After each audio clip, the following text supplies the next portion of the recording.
Hello, and welcome to another episode of Life at Rider. I'm your host, John Diersha, and today we'll be interviewing three Rider students who live very different lives here at Rider. Let me introduce our guest. To my left here is Scott Knevy. To his left is Joyce Harity, and bringing up the end is Eric Watt. Scott, let's start with you. Why don't you tell me something a little bit about yourself and what your daily routine here is at Rider?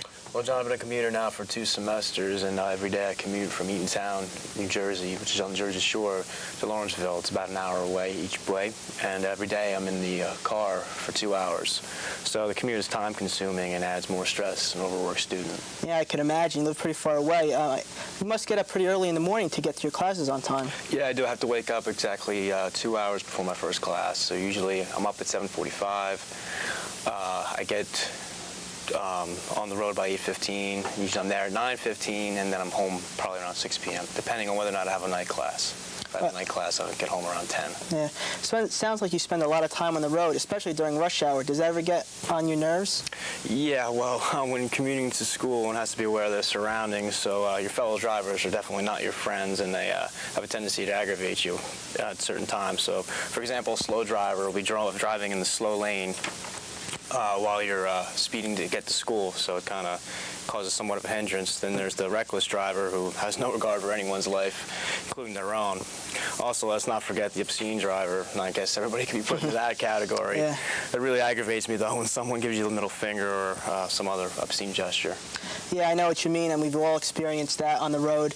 I especially hate what you mentioned before, how drivers in the fast lane drive slow. I mean, the fast lane, I know the speed limit is 55 miles an hour, but that's usually generally for people going 65 to 70. And when people do under the speed limit in that lane, it throws off the whole flow of traffic. It can cause accidents. I actually think that's more dangerous than speeding. I mean, I don't know if you agree. Do you agree with me there? Yeah, definitely.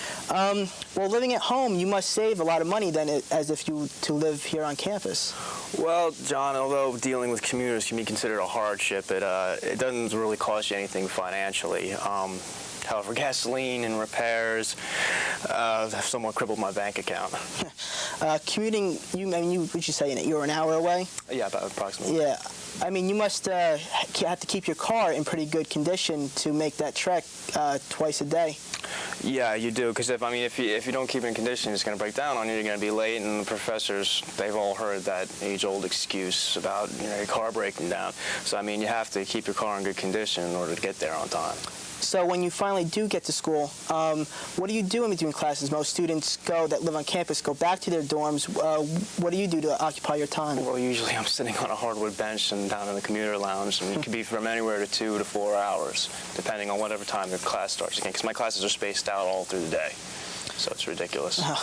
Man, it sounds like commuting is horrible. Anything you said has been negative. Is there anything positive that you can say about commuting here? Yeah, when you're driving, you have a lot of time to yourself. You got 2 hours in the car, so you can think about what you have to do, homework assignments. Helps you reorganize your thoughts, and plus, if you're into scenery, you have plenty of that driving through I-95. Oh, great. Why don't you tell me a little bit more about that? Drive through I-95, there's a lot of pastures, trees, millions of trees, and farmland, because you're going right through the heart of New Jersey. I don't believe you did that bad. You get to look at, green pastures on 95 all day. What else? I heard that you have a video clip that would you like to show us? Yeah, I have a video clip that we took, and hopefully it'll give you a little bit more of an idea about what my day is like. I'll have to see it to believe it. Let's take a look at Scott's video clip. In order for me to get to school on time, I have to wake up at least 2 hours before my first class starts. Most days, I wake up at 7:45 a.m. Since I am a commuter, it does a lot of wear and tear on my car, so I have to do a lot of maintenance. Checking my tires is essential. I get on the road about 8:15. It would take a lot longer to get ready if I took a shower. The thing that sucks about the morning drive is the traffic, and I-95 has a lot of it, but after a while you get used to it. I usually arrive at school around 9:15. Parking is always a problem, so most of the time I have to park in the visitors' parking lot. The reason why I have to get to school so early is because of the walk to class. The liberal arts building is so far away from the parking lot. I arrive at the liberal arts building around 9:30. After my morning class, I have about 3 hours to kill before my next class starts. Since I live so far away, sometimes I go to the library and read a book to kill time. But most of the time I spend waiting, waiting, waiting, and waiting. After my afternoon class, I have some more time to kill before my next class. So I get a snack. But most of the time, I spend waiting, waiting, waiting, and waiting. If I don't feel like getting a snack, I go up to the television studio to see if I can get some work done. But the rooms are always full. So most of the time, I spend waiting, waiting, waiting, and waiting. After my last class, it's usually dark outside. But today I got lucky because I got out early. So I'm out of here.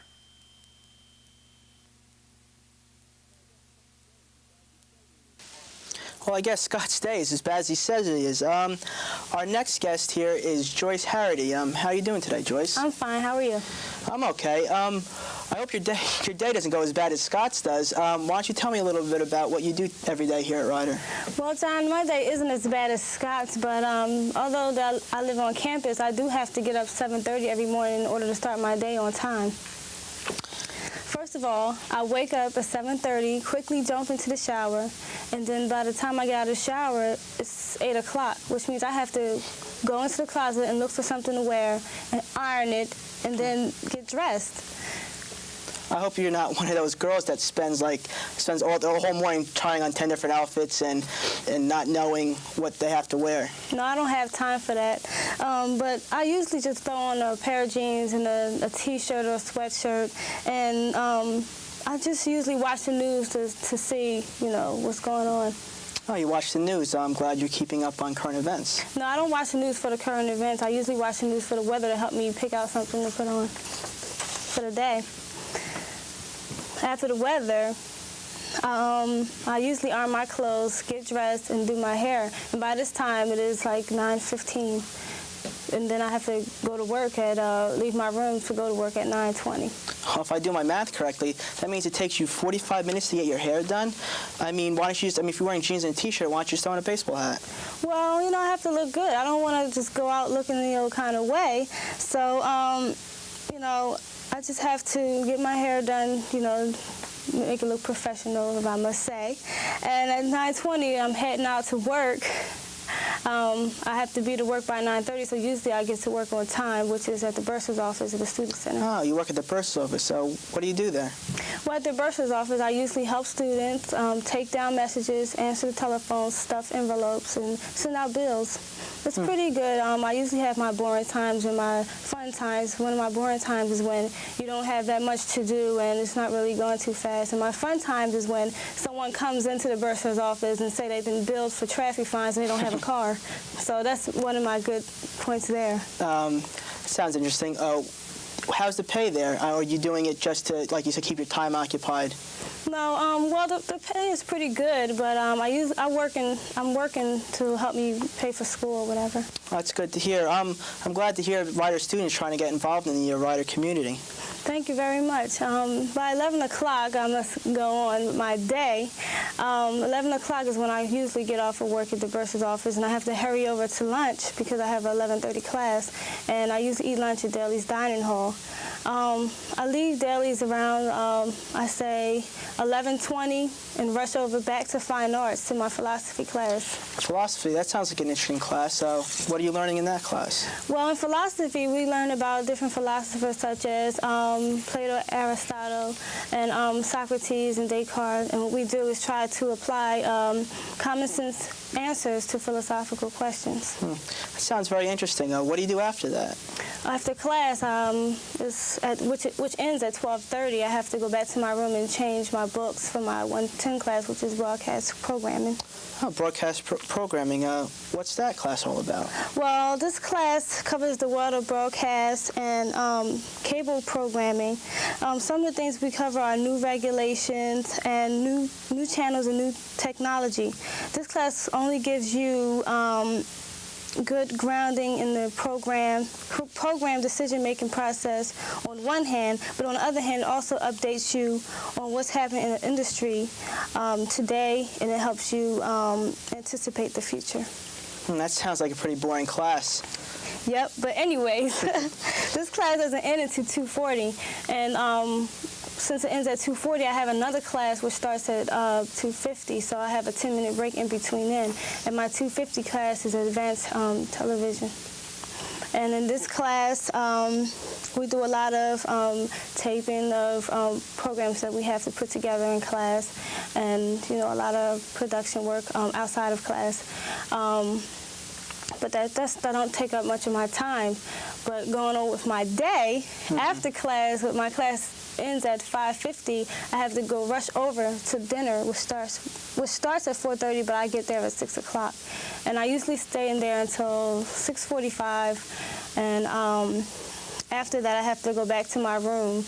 And since I'm the treasurer of the Women's Center, I have to do a lot of important business as far as checking the weekly manual of, the allotments of money and making sure all the money is accounted for weekly. That sounds like an important job. What does the Women's Center exactly do? Well, the Women's Center is a women's operated organization that's ran by women for women, and it stresses and informs the wider community of women and men issues. Women's Center sounds like a very important thing. I'm glad to hear Rider students are getting involved in that. Yes. After I take care of my business as a treasurer, I usually try to sneak in a nap in between that time and going back to work, not at the bursar's office, but the J-Lab, which is at 10 o'clock. You work at the J-Lab. Mostly I see people that work in the J-Lab just do their homework. Do you do anything besides that?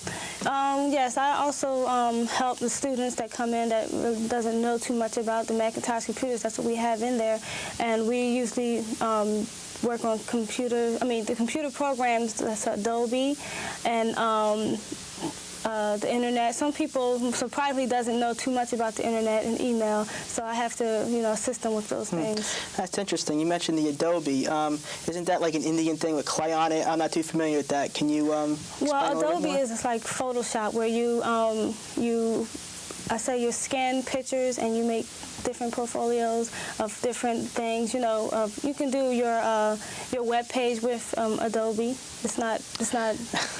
That sounds pretty interesting. When do you get back? After what time do you work till in the J-Lab? Yes, I worked in the J-Lab until 12 a.m. So that's pretty long from starting my morning from 7:30, and I usually leave the J-Lab at 12 o'clock and get to my room at maybe 12:15, and then I get into bed at 12:30 just to start the next day. That sounds like a pretty action-packed day. I understand you have a video clip to show us? Yes, I do.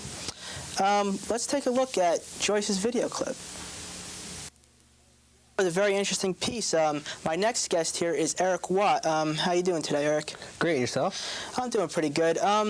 You do something different than these two. Why don't you explain what you do here at Rider? Well, I work at the university radio station. It's called 107.7 WRRC.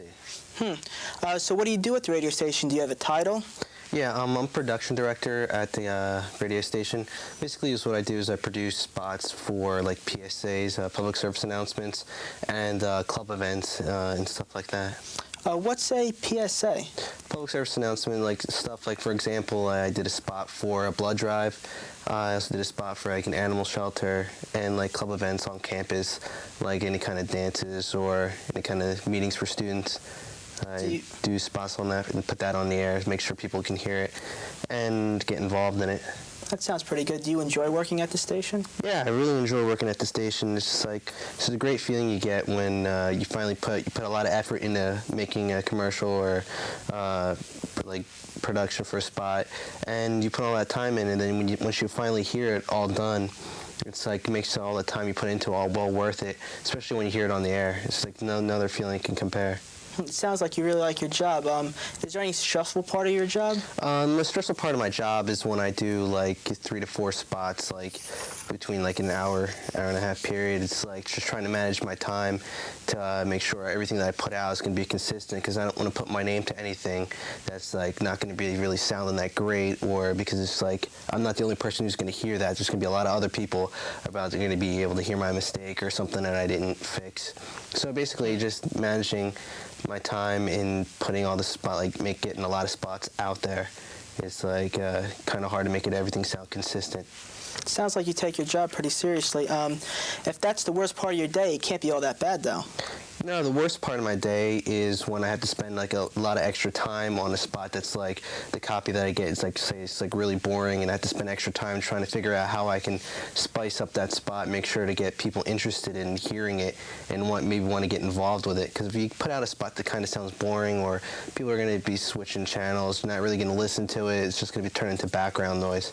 So that sounds interesting. You've been working at a college radio station for a long time. Are you ready to go out into the real world and work at a real radio station? Yeah, I feel that I'm ready to go out in the real world. It's just that working at the radio station here on campus has really prepared me for getting out there and proving myself in a real radio station.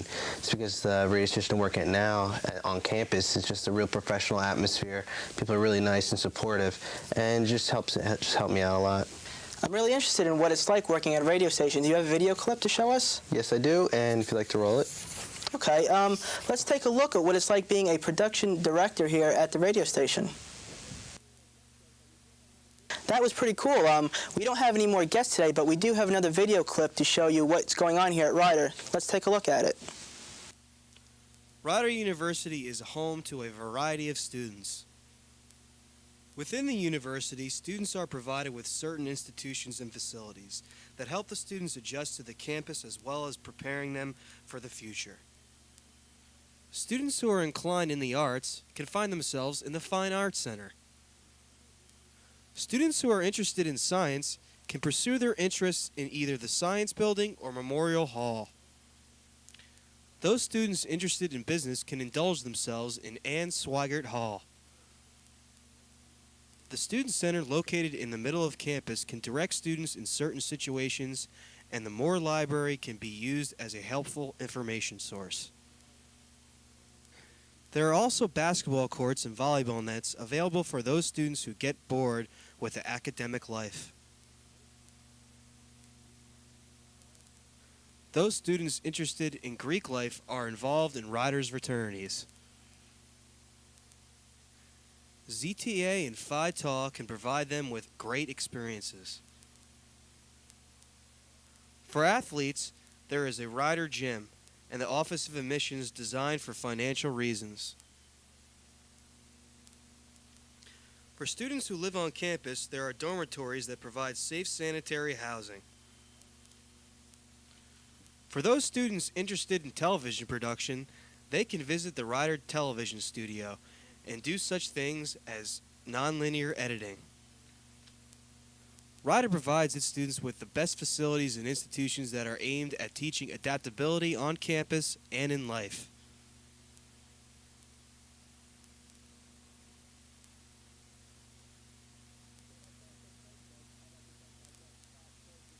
Well, that's all for today, folks. I'd like to thank my guests, Scott, Joyce, and Eric, for coming on the show today. Thank you. Tune in next week when we have more interesting people and more interesting topics here on Rider Life. I'm John Dierscher, signing off.